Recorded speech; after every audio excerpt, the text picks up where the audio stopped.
Hello my darlings bakundwa, uyu munsi ndashaka gukorana namwe maske nkunda gukoresha kubera utu dark spot tumwe na tumwe umuntu aba afite.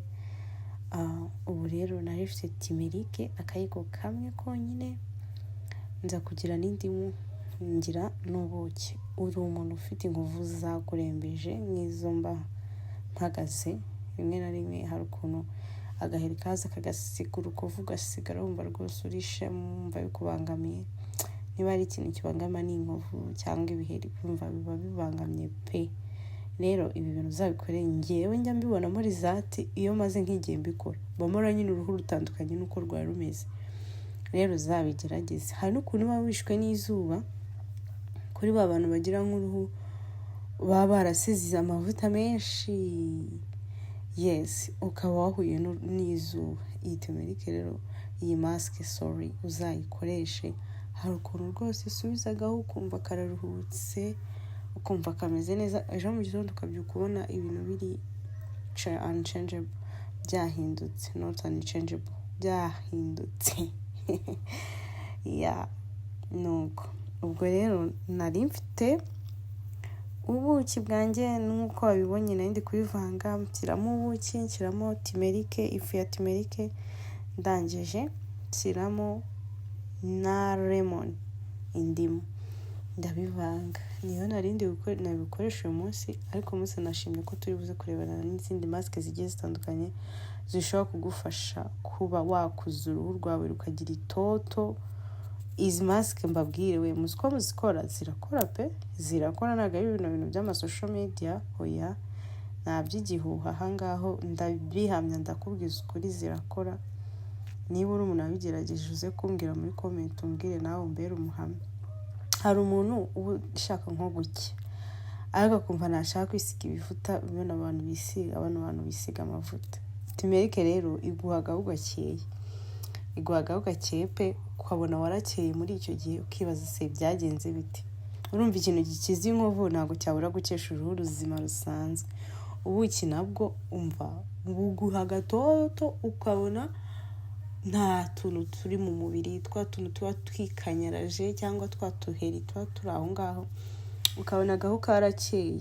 Umva izi maske uri buze kubonera hano, ugerageze byibura mu cyumweru ujye ukoramo nk'imwe cyangwa uzakoremo nk'imwe.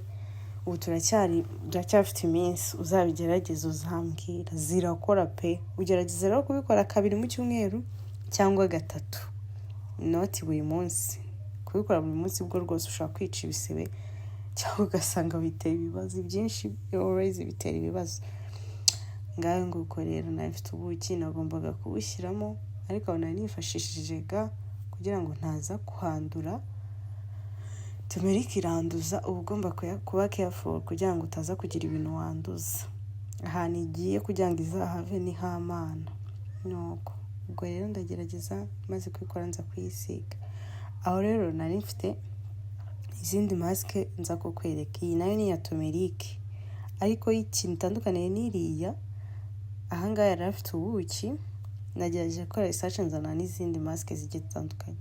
Yari afite ubuki bugabanya n'ibiheri, bugabanya ibiheri. Afite na timerike, aza no gukoresha yogurt rero njye ntabwo nayikoresheje.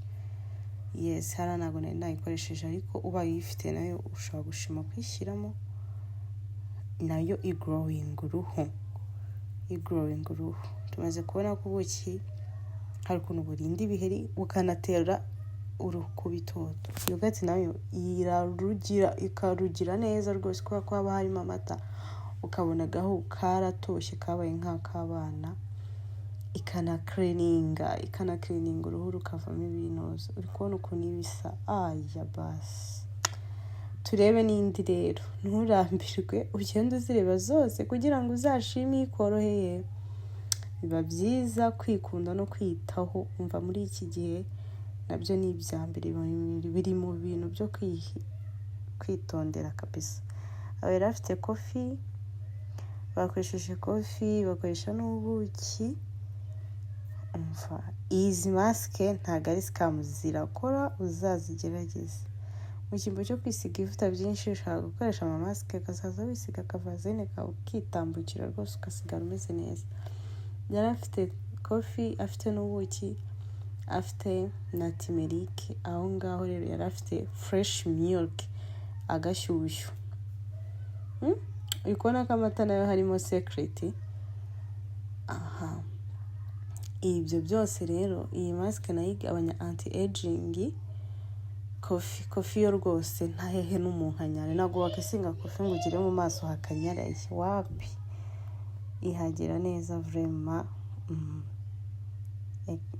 Hano rero baje no gukora indi bakoreshamo ubuki, niho bitandukanye. Hari ayashyizemo amata, ariko muri iyi ngiyi baraza gushyiramo ubuki, baraza gushyiramo lemoni na shuga n'isukari. Agasukari nako kari ukuntu gakuramo imyanda, hari utwanda tuba mu mubiri ugasanga nk'umuntu agira uruhu ruvamo utuntu tw'umukara, kuri abantu baba barisize ibintu by'amakreme, ukabona hari utuntu tw'umukara umuntu agira mu ruhu tugiye tuhagazemo. Isukari nayo iba ari nziza. Hari izindi masike rero zigendana n'izi ngizi tuzareba zitarimo kofi na tumerike. Ahangaha urabona ko higanjemo kofi na tumerike. Ibi byose birakuburayitinga uruhu rukamera neza. Kofi yo ni ntugasaze, hamwe na tumerike byose nako ni ingenzi, uzabikenere uzabifite hafi. Aho ngaho yari afite ifu y'amata. My goodness. Dukomeze turebe rero, turebere hamwe uko zigiye zimeze. Wowe uzagerageza ugenda ugerageza imwe muri izi ngizi zizakorohera, uzaba ufite hafi. Nushaka ubikore uyu munsi uzamara rizati, ugerageze ubikore 3 mu cyumweru, rizati urayibona pe, urayibona. Hari nk'utuntu tuba munsi hano, munsi y'umunwa dukomeye, tuba tumeze nk'uduheri. Ibyo byose bidukuraho uruhu rugasigara rumeze neza pe. Cyangwa umuntu ufite amabara mu maso, mbabarira uzabigerageze. Iyi ni iya rice rero, yari afite umuceri, aza kuwutogosaho gake arawuburendinga. Shirangiye uzagerageze izi masike, uzanshimira nyuma. Reka ngusezere, nkwifuriza ibihe byiza no kumererwa neza mu maso, ugacya furesheri zikaba zose. Ugire ibihe byiza, mbabarira ntugende udakoze subscribe, uduteze imbere, unasharinge, uduhe na comment niba hari n'imwe wigeze ugerageza ikaguha rizati nziza. Thank you.